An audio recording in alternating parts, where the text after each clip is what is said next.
actually done anything on the Mini. I've just been driving, enjoying it, and absolutely loving it. The only downfall is that it's developed a few little faults, so I need to try and work out what they are. I know you don't love me like you say you do.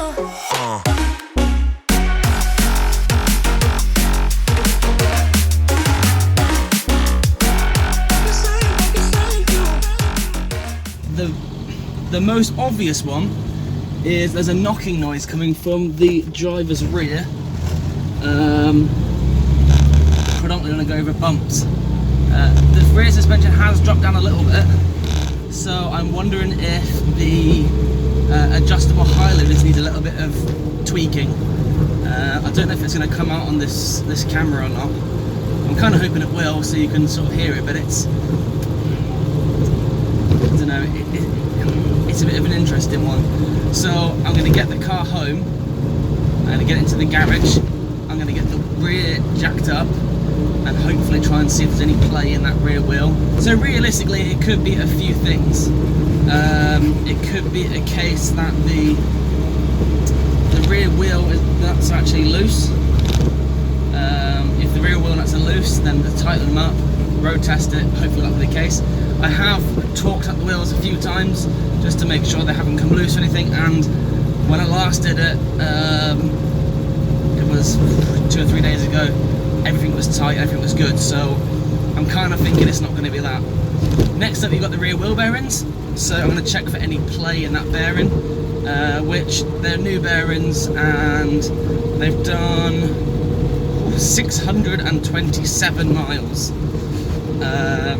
which is the drive to and from IMM, and just tooling around and just say loving life. It could be that. With the rears being tapered, you can adjust them up a little bit, obviously torquing them to the correct torque setting, but I've got a feeling it's probably not that either, because typically if a wheel bearing goes, it makes a bit of a whirring noise. Now there's no whirring noises apparent, so I'm kind of thinking it's not going to be that.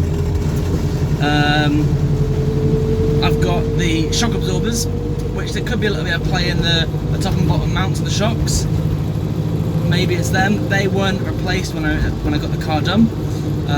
The shock absorber mounts seemed okay, so I just fitted them back onto the car, but it could be they just need replacing. The rear radius arm bush and the roller bearing on the radius arm, they've been replaced. I'll check to see if there's any play in there, but I reamed that and there wasn't anything then. I don't think there'll be play that soon, but you never know. And then the last thing really is that high-low. I'm kind of thinking it's going to be the high-low, but you never know. So I'm going to get it back to the garage and going to give it a little play around with and try and just diagnose this fault. Hopefully it's going to be the case that I can nip it up and it's going to go. If not, I'll have to try and look at see what parts are required to order to get that sorted, which will have to wait until after payday on Friday. So yeah, let's get back to the garage and let's have a quick mooch and around and see what's what. Oh, right. Good morning. I didn't get a chance to come out here last night. I was too busy having fun, and I have a party coming up this weekend, so we moved some stuff into place and I tried the zip line. What's everybody?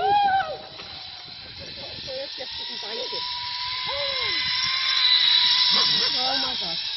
Just not be up here. Very, very scary. Right, so we're going to go through and try to diagnose what's going on with this back end. I've got an idea, as I said yesterday, what it might be, but let's just try and see what the case is. It's 6 o'clock now.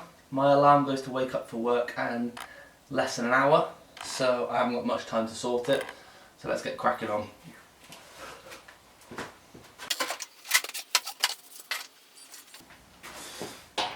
Right, so first thing I'm going to try is trying to torque the wheels up, make sure they are tight still.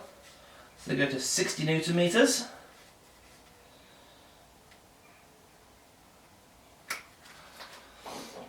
And this torque setting clicks when it's tight enough.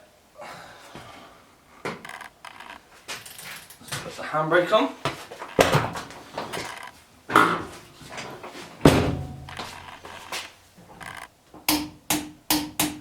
No movement, no movement, no movement.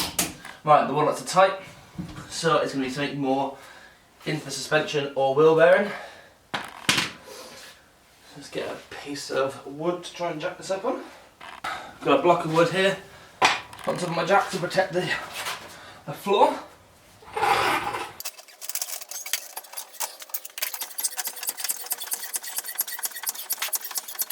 Safety first, I'm going to put this underneath the car. I'm also going to keep the trolley jack there as well. We're going to keep going up and down for the time being. So just put that down one.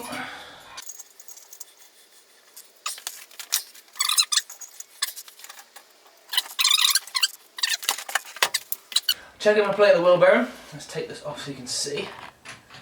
I'm going to up and down, side to side. Solid, absolutely solid, and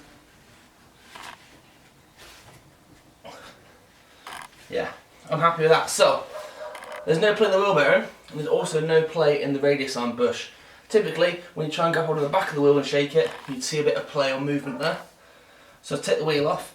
I've got a sneaky suspicion that it's still going to be that that trumpet. Last thing to do. Put it underneath the wheel, jack it up and down, try and see the movement you have on top of the shock mount. It says there's some play.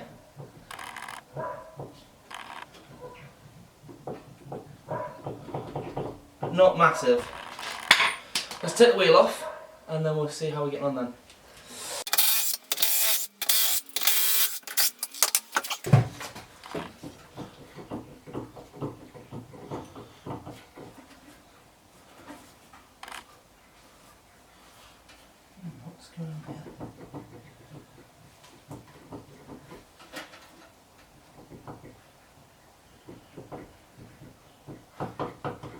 Right, I found the play. Suspension shock mount. I'll bring you in closer so you can see where the that play is. So, I don't know how well this is going to come out. Hopefully it will. Now this is the shock mount here. Now when I lift this drum up, you can see the actual bolt moving ever so slightly, and the shock mount not. But I'm going to have to order up either a new shock, or I can get the new bush kit at the bottom, which I haven't got here. And I haven't got any spare shocks I can just throw on and into the interim, which is pretty annoying. Or have I? So in this corner over here, I did have a bit of a tidy up. I've got some shocks. Oh no! They're the fronts. Gosh darn it. Right, so that answers that then. I haven't got any shocks. What a bummer. Well, there we have it. That's a little bit annoying. I kind of was hoping it would be something simple. I could just nip up the bolt and be done with it. So, best practice then is to place both sides to make sure it's obviously even wear and whatnot. Which means the fuel tank's got to come back out, which is a pain because I just put fuel in it. The batteries in are out, so give me 2 seconds. Right, so as I say, it's a pain, but it's going to be easily rectifiable by either replacing the bushes or replacing the shock absorbers. The shocks themselves are okay, they are just like a standard replacement, so I can leave them in and just replace the bushes, or if I want to I can just replace the whole unit. They aren't particularly expensive to go for the standard setup. You can obviously upgrade them with the modified stuff, but at the end of the day, for what I'm going to be using this car for, it's not going to be for a track car, it's not going to be a race car, it's not going to be a show car. It's just going to be a car to drive around, enjoy. I don't really need to go and upgrade the suspension, because although I've got the adjustable on the back, the actual shock absorber itself is going to sort of dampen that shock. It just needs to be sort of a comfortable road use suspension. So I will see what I can find. If I can find cheap enough shocks for the pair, I'll get them. If not, I'll replace the bushers. I don't think I can do it in situ because I've got to get the shock out, but it's a case of undoing the top mount and then undoing the bottom mount, pulling them off, pushing the bushers out, pushing the bushers in, fitting the thing back on, and away we go. So, thank you so much for joining me today. I know it's only a short and sweet video, but I just wanted to try and diagnose this fault and try and obviously bring you guys along with me in case you've got the same issue with your cars. It should be a relatively simple job. I'm going to order up, say, the shocks or the parts. Either way, I will show you guys exactly what I do and how I do it. So be sure to come back and check in and watch me do that. So yeah, that's it for today. Thank you so much. I'm going to go and have a shower, ready for work, and I'll see you guys very soon. Take it easy.